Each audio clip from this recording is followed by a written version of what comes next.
பேசக்கூடியவர்களாக நாம இருக்கணும். அவங்க செஞ்ச நன்மையை மட்டும் கருத்தில் கொண்டு அவங்க செஞ்ச தீமையை விட்டுட்டு அந்த இடத்துல போய் நம்ம முதல்ல பேசி நன்மையை ஈட்டக்கூடியவர்களாக இருக்கணும். அடுத்த விஷயம் என்ன அப்படின்னு சொன்னா, ஹாத்திம் அல் அஸ்ஸம் ரலியல்லாஹு அன்ஹு அவர்கள் சொல்றாங்க, 4 விஷயம் கத்துக்கிட்டேன். நான் 4 விஷயம் கத்துக்கிட்டேன். அதுல ஒண்ணு, மக்கள் சாகும்போது சொத்தை விட்டுட்டு போறாங்க, நான் நல்ல செயலை மட்டும் கூட்டிட்டு போறேன். நான் நல்ல செயலை மட்டும் கூட்டிட்டு போக முடிவு பண்ணிருக்கேன்.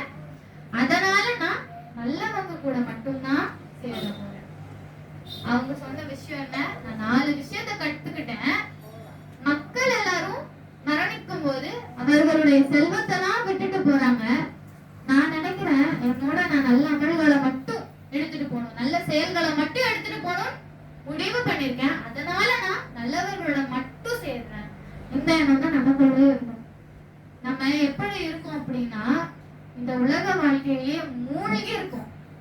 எந்த அளவுக்குன்னா, ஒரு வேலை செய்யறோம், சாப்பிடுறதுக்காக, உணவு அருந்துறதுக்காக நம்ம வேலையை செய்யறோம், அதனுடைய பணத்துல இருந்து நம்ம உணவு அருந்துறோம். வாழ்க்கை எதுக்காக?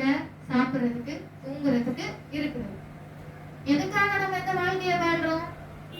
யாருக்காக வாழ்றோம்? எதுக்காக இங்க வந்திருக்கோம்? அதுவே நமக்கு தெரியாத அளவுக்கு நாம இன்னைக்கு இருக்கோம். எதற்காக நம்ம வந்திருக்கோனே மறந்திருக்கக்கூடிய ஒரு சமுதாயமாக நாம இன்னைக்கு இருக்கிறோம். வேலையில இருந்தப்பா, அதனாலதான் தொழுக முடியல. வேலை ரொம்ப டைட்டா இருந்துச்சு, அதனாலதான் என்னால தொழுக முடியல. ஒருத்தவங்க வந்து சொல்லுவாங்க, ஒரு அற்பமான காரணம், எனக்கு உடம்பு சரியில்லை, அதனாலதான் நான் நோன்பு வைக்கிறேன். அப்படியா? சலுகை பெற்றிருக்கீங்களா? என்ன உடம்பு சரியில்லை உங்களுக்கு? உடம்புக்கு என்ன ஆச்சு அப்படின்னு கேட்டேன். எனக்கு கொஞ்சம் தலைவலி, அதனால நான் நோன்பு வைக்கலன்னு சொல்லிட்டு ஒரு அற்பமான ரீசனை சொல்லக்கூடியவர்களாக இருக்கணும். இப்ப இதற்காகவா அல்லாஹ் நம்மளை இந்த உலகத்துக்கு அனுப்புனா? இந்த உலக வாழ்க்கையை மூழ்கி மறுமையை மறந்த நஷ்டமடைந்த கூட்டத்தினராக இன்னைக்கு நிறைய பேர் இருக்கிறாங்க. நஅூதுபில்லா, அல்லாஹ் நம்மளை அதுல இருந்து பாதுகாக்கக்கூடியவனாக இருக்கணும். ஒருத்தன் டீப் வச்சிருப்பான், ஃப்ரெண்ட்ஸ் ஃபாரெவர்.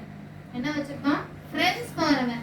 அதான் வாட்ஸ்அப் டீப்ல மட்டும் ஃப்ரெண்ட்ஸ் ஃபாரம்னு வைக்க கூடாது, சொர்க்கத்திலயும் ஃப்ரெண்ட்ஸ் ஃபாரெவரா இருக்கணும். அதுதான் உண்மையான நட்பு.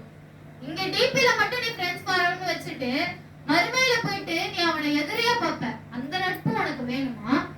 இல்ல மறுமையிலயும் நான் என்னோட நண்பனோட ஒன்னா இருக்கேன் சொர்க்கத்துல அப்படின்ற ஒரு அந்த சந்தோஷம் வேணுமான்றதை டிசைட் பண்றது நம்ம கையில. நம்ம எப்படிப்பட்ட நண்பனை தேர்வு செய்யறோம் அப்படின்றதுலதான் இந்த விஷயங்கள் இருக்கு.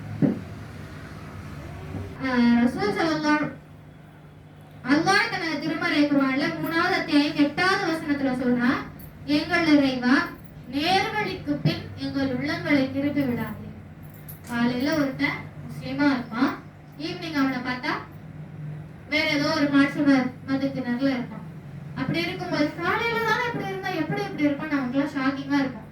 நாளைக்கு நம்மளுடைய மனதையும் அப்படிதான் அல்லாஹ் புரட்டி போடக்கூடியவனாக இருப்பான். நம்மளுடைய ஈமான் எந்த அளவுக்கு வீக்கா இருக்கும், அப்படி நம்மளுடைய ஈமான் ஸ்ட்ராங்கா இருந்துச்சுன்னா அது அல்லாஹ் சோதிப்பானே தவிர திருப்பி போட மாட்டான். நம்ம இந்த துஆவை அடிக்கடி கேட்கக்கூடியவர்களாக இருக்கணும். யா அல்லாஹ், காலையில என்னுடைய உள்ளம் நேர்வழியில இருந்துச்சு, மாலையில அது என்னுடைய உள்ளங்கள்ல நீ திருப்பிடாத யா அல்லாஹ். ஒவ்வொரு தொழுகையிலும் ஒவ்வொரு நேரத்திலையும் நம்ம கேட்கக்கூடியவர்களாக இருக்கணும். அப்படிப்பட்டவர்களாக நம்ம இருக்கணும். ரசூல் ஸல்லல்லாஹு அலைஹி வஸல்லம் அவர்கள் சொல்லியிருக்காங்க, ஒரு துஆவை சொல்லி தந்திருக்காங்க, யா அல்லாஹ், உன்னை நேசிப்பவர்களின் நேசத்தை எனக்கு தா. என்ன துஆ சொல்லி கொடுத்திருக்காங்க? யா அல்லாஹ், உன்னை யார் நேசிக்கிறாங்களோ அவங்களுடைய நேசத்தை எனக்கு தா. அல்லாஹ்வை யார் நேசிப்பா? அல்லாஹ்வை நேசிச்சா கரெக்டா எல்லாத்தையும் ஃபாலோ பண்ணுவாங்க, தொழுவாங்க, நோன்பு வைப்பாங்க, ஜகாத் கொடுப்பாங்க.